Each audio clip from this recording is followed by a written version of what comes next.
10 janvier 1962. La nuit est tombée sur le port de New York. Au large, le paquebot United States, parti du Havre 3 jours plus tôt, fait son apparition. À son bord, 2000 passagers qui s'apprêtent à débarquer. L'un d'entre eux est un peu plus nerveux. Il est sur le pont, debout, les mains enfoncées dans les poches de son long manteau en cuir. Il contemple au loin les lumières. Il sait qu'il joue gros. Son nom, Jacques Angelvin. Au même moment, sur le quai balayé par un vent glacial, un homme, cigarette au bec et cheveux gominés, attend l'arrivée du Français. Il s'appelle François Scaglia, dit Petit François. Scaglia est un mafieux marseillais très proche du milieu new-yorkais, mais aussi très connu des services de police. Une fois le navire amarré, les dockers déchargent la voiture de Jacques Angelvin. C'est une Buick américaine qu'il a achetée d'occasion avant son départ. Il monte, démarre, et retrouve François Scaglia qui prend place sur le siège passager. La voiture quitte le port, direction Manhattan.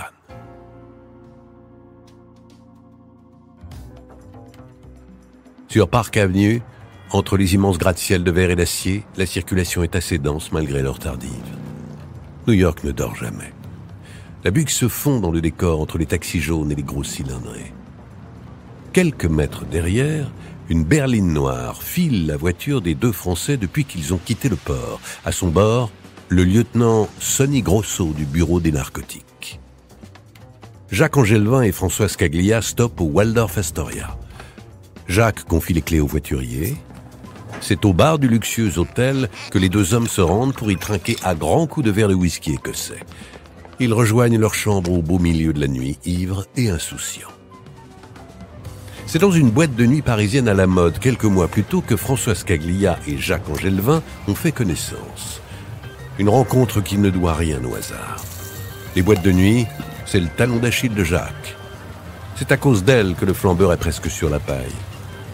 Alors quand Petit François lui propose 10 000 $ en cash pour faire passer plusieurs kilos d'héroïne aux États-Unis, il n'hésite pas très longtemps. Et puis, qui pourrait soupçonner un animateur de télévision de trafic d'héroïne? Les deux hommes se serrent la main. Marché conclu. À New York, les jours s'écoulent. Mais rien ne se passe jusqu'à ce que Jacques Angelvin dépose la Buick dans un petit garage miteux de Brooklyn. Le hangar appartient aux frères Foucault, deux trafiquants de drogue dont les visages tapissent les murs du Narcotic Bureau. Angelvin repart en taxi et change d'hôtel. Le 18 janvier, la Buick réapparaît enfin. Jacques Angelvin est au volant, François Scaglia est à ses côtés. Le lieutenant Grosso ne les quitte plus des yeux. Dans la cohue de la circulation, la Buick brûle un feu rouge. Gyrophare sur le toit et sirène allumée, Grosso arrête les deux Frenchies. Enfin. Pendant leur interrogatoire, la Buick est fouillée de fond en comble. Le tableau de bord est démonté, la carrosserie désossée, les roues déboulonnées. Rien. Pas de gamme. Les enquêteurs finissent par découvrir des traces d'héroïne dans des caches en tôle soudées sous les ailes du véhicule. Une perquisition a lieu chez les frères Foucault. Dans le garage, les agents découvrent 11 kilos d'héroïne pure. Ils sont à leur tour arrêtés. Mais pour le lieutenant Grosso, le compte n'y est pas. Il en manque, c'est sûr.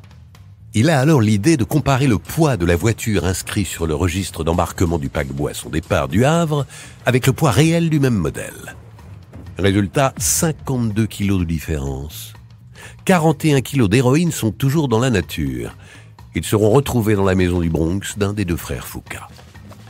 Jacques Angelvin est arrêté pour trafic d'héroïne, plaide coupable, et est condamné à 6 ans de prison dans un établissement américain. Quant à Scaglia, il écope de 20 ans.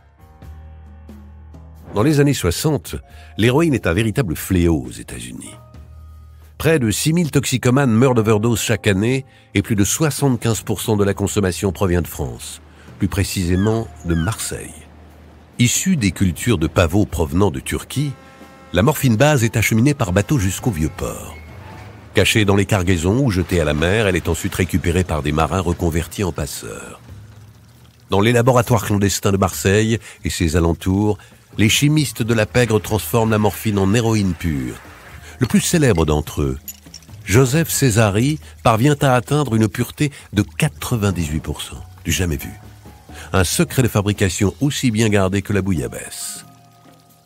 Une véritable entreprise d'import-export tentaculaire qui fait de la ville la plaque tournante du plus grand trafic d'héroïne mondial. Un business florissant contrôlé par la mafia corse de Marseille que les Américains baptiseront la French Connection. Podcast Story. Marseille, années 30. La cité phocéenne est un repère de trafic en tout genre. Raquettes, jeux, prostitution. Des tripots de la Canebière aux ruelles du Panier, les gangsters imposent leurs lois. Borsalino sur la tête, costume sombre et mocassins vernis, ils portent beau. 2 d'entre eux règnent sur la ville en parrain. Leurs noms, Paul Carbone et François Spirito. Le premier est corse, l'autre est italien d'origine. Après avoir géré un réseau de prostitution en Égypte, peu après leur service militaire, le duo revient sur la côte et étend ses activités. D'abord avec le trafic d'opium, en profitant d'appuis politiques et des navires qui assurent la liaison entre le Vieux-Port et Saïgon. Puis avec le trafic d'héroïne, en recrutant des préparateurs en pharmacie qui transforment la morphine en poudre blanche. Un an plus tard, la guerre avec l'Allemagne est déclarée, un conflit qui marque le premier coup d'arrêt de la French Connection. Au lendemain de la libération, exit Carbone et Spirito, place aux frères Guérini, Antoine et Barthélemy. Les 2 frangins issus de l'une des plus grandes familles du milieu corse marseillais deviennent les nouveaux parrains. Ils sont soutenus par des figures de poids, parmi lesquelles Gaston Defer, ancien camarade de résistance, qui est devenu le nouveau maire de Marseille, et Robert Blément, ancien flic du contre-espionnage, passé dans le camp des voyous. La French entame alors sa résurrection grâce aux liaisons entre la mafia corse de Marseille et le milieu américano-sicilien. Le parrain des parrains, Salvador Luciana, dit Lucky Luciano, propose aux Guérini de reprendre le business de l'héros. Dans les années 60, Antoine et Barthélemy sont les rois de Marseille. Drogue, boîte de nuit, bordel, ils sont partout et contrôlent tout. La ville leur appartient. Le trafic s'intensifie avec les États-Unis. Chaque semaine, ce sont plus de 90 kilos d'héroïne pure qui sont expédiés. Mais très vite, la demande va exploser. Les passeurs font alors preuve d'une imagination sans limite pour passer des quantités toujours plus importantes. Johnny Hallyday, à son insu, servira même de mule pour la French Connection. Edmond Taillet, chanteur sur le déclin, arrivera à s'incruster à l'aide d'un complice à la tournée québécoise de l'idole des jeunes. Les 2 hommes parviendront à faire passer dans la soute d'un avion 250 kilos d'héroïne, cachés dans les amplis et les instruments de la troupe, au nez et à la barbe des douaniers. Le commerce prospère. Pourtant, sous le soleil de Marseille, l'ombre d'un homme commence à planer. Son nom, Gaëtan Zampa, dit Tani Zampa. Après avoir fait ses armes aux côtés des truands de Paris, l'enfant du quartier de la Cailleule est revenu au pays. Il compte très vite s'imposer lui aussi par la violence et la terreur, comme l'un des caïds de Marseille. Tani Zampa est impitoyable et élimine toute personne qui pourrait le gêner dans ses affaires. Les Guérini gardent un œil sur ce chien fou, mais font bientôt face à un problème plus important. En 1964, après quelques mois de filature, 2 agents déguisés en chasseurs frappent à la porte du Clos Saint-Antoine, une villa discrète près d'Aubagne. Quand la porte s'ouvre, toute une équipe anti-drogue bondit dans la maison, arme au poing. « Police, personne ne bouge !» À l'intérieur, les occupants surpris restent quoi ? Parmi eux, Joseph Césari, le célèbre chimiste, et 5 de ses complices étaient en train d'empacter leur dernière fournée. Celui que l'on surnomme Joe le chimiste est arrêté et envoyé au trou pendant 7 ans. Le clan Guérini se fragilise. Privé de son chimiste vedette, Antoine doute, devient méfiant. Il sent que le vent est en train de tourner et commence à faire cavalier seul pour se lancer dans le business du jeu. De son côté, Tani Zampa gagne du terrain et sa renommée grandissante attire l'attention du fidèle complice des Guérini, Robert Blément. Lui aussi veut sa part du gâteau. Les 2 hommes s'associent. Une poignée de main qui va plonger Marseille dans un véritable bain de sang. Antoine Guérini, jaloux, trahi et humilié, fait éliminer Blément. C'est son neveu qui est chargé de l'exécution. L'ex-flic reçoit 2 rafales de mitraillettes au volant de sa Mercedes. Pour avoir commandité le meurtre contre l'avis du milieu, Antoine Guérini devient infréquentable. Gaston Defer, le soutien politique du premier jour, coupe les ponts. les Guérini vacillent. Dany Zampa y voilà une occasion en or pour pousser définitivement les parrains vers la sortie. Le sang doit couler. Le fils de Barthélemy Guérini, exécuteur de blêmement, se fait percuter en voiture et est achevé dans son lit d'hôpital à grands coups de surin. Le 23 juin 67, ce sont 11 coups de feu qui retentissent dans une station-service du quartier Saint-Julien. Antoine Guérini, venu faire le plein de sa Mercedes, est abattu par un motard. L'homme calme et professionnel repart dans le vacarme assourdissant de sa moto qui s'évanouit dans la ville. Quant à Barthélemy Guérini, il est arrêté la même année pour le meurtre d'un voyou qui a eu la mauvaise idée de cambrioler la maison d'Antoine le jour de l'enterrement de ce dernier. Le jeune cambrioleur sera retrouvé avec 8 balles dans la tête en contrebas d'une falaise. Les Guérini sont tombés. Place au règne de Dany Zampa. Parallèlement au règlement de compte entre bandes rivales, le trafic de l'héroïne n'avait jamais été la préoccupation principale des pouvoirs publics. C'est dans le Var qu'un nouvel événement va faire basculer définitivement la situation. Dans la nuit du 25 août 1969, un médecin est appelé d'urgence au casino de Bandol. Une jeune femme aurait fait un malaise. En arrivant sur place, il découvre dans les toilettes du premier étage le corps inanimé de Martine. Martine a 17 ans. Elle porte un blue jean et un haut en jersey noir. Elle est affalée contre la faïence froide de la cuvette.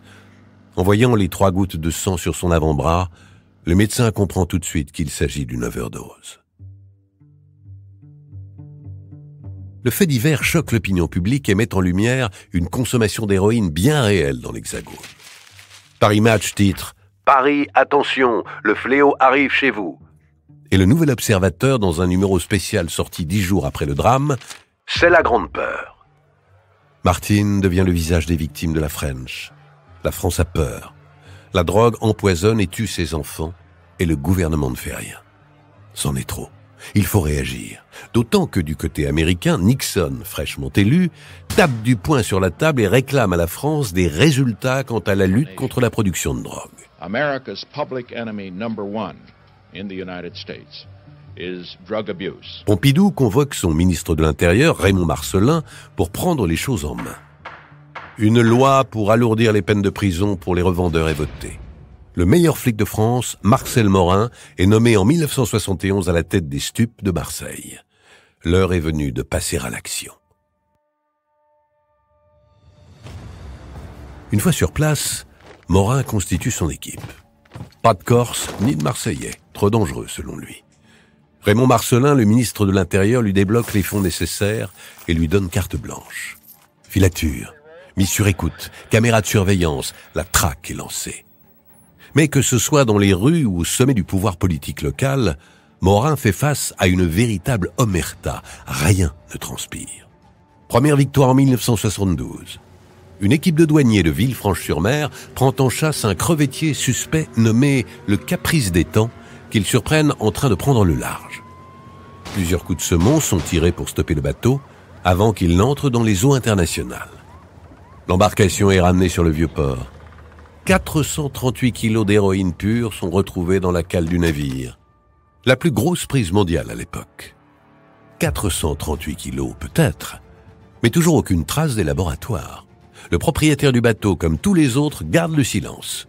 Ne pas balancer, une règle d'or. C'est un indique qui va offrir un tuyau à Morin. Césari, la star des chimistes, a repris la cuisine. Il officierait du côté d'Aubagne, dans une petite maison en pierre isolée de tout, au milieu d'un parc balayé par le Mistral. L'assaut est donné au petit matin. Après quelques minutes, une phrase résonne dans le talkie-walkie de Morin, resté à l'écart. « On a un labo! On a un labo !» À l'intérieur de la Villa Suzanne, tout l'équipement pour transformer de la morphine en héroïne est découvert. Centrifugeuse, tamis, séchoir, produits chimiques, rien ne manque. 100 kilos d'héroïne sont retrouvés ainsi qu'un pantalon taché de sang. Par contre, aucune trace de Joseph Césari. Ce sont les propriétaires de la villa qui identifient formellement le chimiste. Morin et son équipe s'invitent chez lui, mandat de perquisition en main. Pendant la fouille, Joseph Césari est nerveux. Les enquêteurs remarquent une blessure sur sa jambe, à l'endroit correspondant à la tache de sang sur le pantalon retrouvé dans la villa. Preuve qu'il se trouvait bien dans le labo. Joseph Césari est arrêté le 16 mars. Le 22, on le retrouve pendu dans sa cellule. La French Connection vient définitivement de perdre son chimiste au doigt d'or. En 1974, 29 membres du réseau sont jugés et incarcérés pour les plus chanceux. Pour les autres, victimes de règlements de compte, c'est la morgue qui les attend. Les clans historiques tombent les uns après les autres. La French Connection est démontée définitivement en août 1974 avec la dernière saisie importante d'héroïne. 76 kilos expédiés depuis Bordeaux dans des meubles de style truqué. Et toujours cette imagination débordante. Podcast Story. On a tous une histoire à écouter.